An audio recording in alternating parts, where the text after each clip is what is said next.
नाग पंचमी की तो पुरानी कथा। प्राचीन काल में एक सेठ जी थे जिनके 7 पुत्र थे और सातों के विवाह हो चुके थे। सबसे छोटे पुत्र की पत्नी श्रेष्ठ चरित्र की और सुशील थी, परंतु उसके भाई नहीं था। एक दिन उस घर की बड़ी बहू ने घर लीपने के लिए पीली मिट्टी लाने के लिए सभी बहुओं को साथ चलने को कहा, तो सभी एक साथ डलिया और खुरपी लेकर मिट्टी खोदने के लिए निकल पड़ी। जब बहुएं मिट्टी खोद रही थी तभी वहां एक सर्प निकला, जिसे बड़ी बहू खुरपी से मारने लगी। यह देखकर छोटी बहू ने उसे रोका और कहा, इसे मत मारो, यह बेचारा निरपराध है। यह सुनकर बड़ी बहू ने उसे नहीं मारा। तब वो सांप एक ओर जा बैठा। तब छोटी बहू ने उससे कहा, मैं अभी लौट कर आती हूँ, तुम यहाँ से जाना मत। इतना कहकर वह सबके साथ मिट्टी लेकर घर चली गई और कामकाज में फंसकर सर्प से जो वादा किया था वो उसे भूल गई। उसे दूसरे दिन वह बात याद आई तो वह सबको साथ लेकर वहाँ पहुँची। सर्प अभी भी उस स्थान पर बैठा था, जिसे देखकर छोटी बहू बोली, सर्प भैया नमस्कार। सर्प ने कहा, तू भैया कह चुकी है इसलिए तुझे छोड़ देता हूँ, नहीं तो झूठी बात कहने के कारण मैं तुझे अब तक डस लेता। वह बोली, भैया मुझसे भूल हो गई, उसकी क्षमा मांगती हूँ। तब सर्प बोला, अच्छा तू आज से मेरी बहन है और मैं तेरा भाई, तुझे मुझसे जो मांगना हो मांग ले। वह बोली, मेरा कोई भैया नहीं है, अच्छा हुआ तुम मेरे भाई बन गए। कुछ दिन व्यतीत होने पर वह सांप मनुष्य का रूप रखकर उसके घर आया और बोला कि मेरी बहन को भेज दो। सबने कहा, इसका तो कोई भाई नहीं है, फिर तुम कौन हो? तो वह बोला, मैं दूर के रिश्ते में इसका भाई हूँ, बचपन में ही बाहर चला गया था। उसको विश्वास दिलाने पर परिवार के लोगों ने छोटी को उसके साथ भेज दिया। उसने मार्ग में बताया कि मैं वही सर्प हूँ, इसलिए तू डरना मत और जहाँ चलने में कठिनाई हो वहाँ मेरी पूँछ पकड़ लेना। छोटी बहू ने वैसा ही किया और इस प्रकार वह उसके घर पहुँच गई।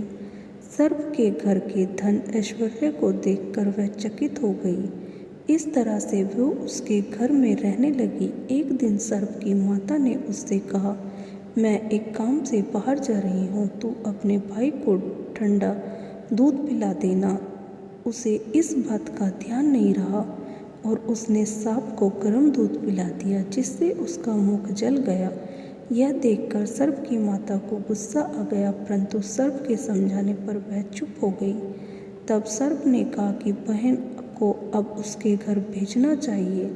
तब सर्प और उसके पिता ने उसे बहुत सा सोना, चांदी, जवाहरात, वस्त्र, भूषण आदि देकर घर पहुंचा दिया। इतना ढेर सारा धन देखकर बड़ी बहू उससे जलने लगी और कहने लगी कि तेरा भाई तो बड़ा धनवान है, तुझे तो उससे और भी धन लाना चाहिए। सर्प ने जब ये वचन सुना तो उसने सब वस्तुएं सोने की लाकर दे दी। यह देखकर बड़ी बहू ने कहा, इन वस्तुओं को झाड़ने की झाड़ू भी सोने की होनी चाहिए। तब सर्प ने झाड़ू भी सोने की लाकर दे दी। सर्प ने छोटी बहू को हीरा मणिया का एक अद्भुत हार दिया, जिसकी प्रशंसा उस राज्य की रानी ने भी सुनी और वो राजा से बोली कि सेठ की छोटी बहू का हार मुझे चाहिए। राजा ने मंत्री को हुक्म दिया कि उससे वह हार तुरंत ही ले आओ। मंत्री ने सेठ जी से जाकर कहा कि महारानी जी छोटी बहू का हार पहनेगी, वह हमें दे दो। सेठ जी ने डर के कारण छोटी बहू से हार लेकर उन्हें दे दिया। छोटी बहू को यह बात बहुत बुरी लगी। उसने अपने साफ भाई को याद किया और उससे प्रार्थना की, भैया रानी ने हार छीन लिया है, तुम कुछ ऐसा करो कि जैसे ही रानी वो हार पहने वह सर्प बन जाए और जब वह मुझे लौटा दे तब वो हार हीरों और मणियों का हो जाए। सर्प ने ठीक वैसा ही किया।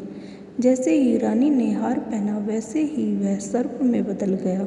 यह देखकर रानी चीख पड़ी और डर गई। यह देखकर राजा ने सेठ के पास खबर भेजी कि छोटी बहू को तुरंत भेजो। सेठ जी स्वयं छोटी बहू को लेकर राजा के दरबार में उपस्थित हुए। राजा ने छोटी बहू से पूछा, तुमने क्या जादू किया है? मैं तुझे दंड दूंगा। छोटी बहू बोली, राजन धृष्टता क्षमा कीजिए, ये हार ही ऐसा है कि मेरे गले में हीरो और मणियों का रहता है और अगर इसे कोई और पहनता है तो ये उसके गले में सर्प बन जाता है। यह सुनकर राजा ने वह सर्प बना हार उसे देकर कहा, अभी पहन कर दिखाओ। छोटी बहू ने जैसे ही उसे पहना वैसे ही हीरो मणियों का हो गया। यह देखकर राजा ने प्रसन्न होकर उसे बहुत सी मुद्राएं भी पुरस्कार दिया। छोटी बहू अपने हार और इनाम सहित घर लौट आई। उसके धन को देखकर बड़ी बहू ने ईर्ष्या के कारण उसके पति को सिखाया कि छोटी बहू के पास कहीं से धन आया है। यह सुनकर उसके पति ने अपनी पत्नी को बुलाया और कहा कि ठीक ठीक बता, ये धन कहाँ से आया है। तब वह स्त्री फिर से अपने सर्प भाई को याद करने लगी। तब उसी समय सर्प ने प्रकट होकर कहा, यदि मेरी धर्म बहन के आचरण पर किसी ने संदेह प्रकट किया तो मैं उसे खा लूँगा। यह सुनकर छोटी बहू का पति बहुत प्रसन्न हुआ और उसने सर्प देवता का सत्कार किया। कहते हैं उस दिन से नाग पंचमी का त्यौहार मनाया जाता है और स्त्रियां सांप को भाई मानकर उसकी पूजा करने लगी। नाग पंचमी की दूसरी कहानी। नाग पंचमी की पौराणिक कथा के अनुसार पांडवों के अर्जुन के पुत्र और राजा परीक्षित के पुत्र जन्मेजय नागों से बदला लेने और उनके वंश के विनाश के लिए एक यज्ञ किया। वह नागों से अपने पिता राजा परीक्षित की मृत्यु तक्षक नामक सांप के काटने की वजह होने का बदला लेना चाहता था। उनके इस यज्ञ को ऋषि जरत्कारु के पुत्र आस्तिक मुनि ने रोका था और नागों की रक्षा की थी। यह तिथि सावन की पंचमी मानी जाती है। सांपों को शीतलता देने के लिए उन्होंने उनके शरीर पर दूध की धारा डाली थी। तब नागों ने आस्तिक मुनि से कहा कि पंचमी को जो भी उनकी पूजा करेगा उसे कभी भी नागदंश का भय नहीं रहेगा।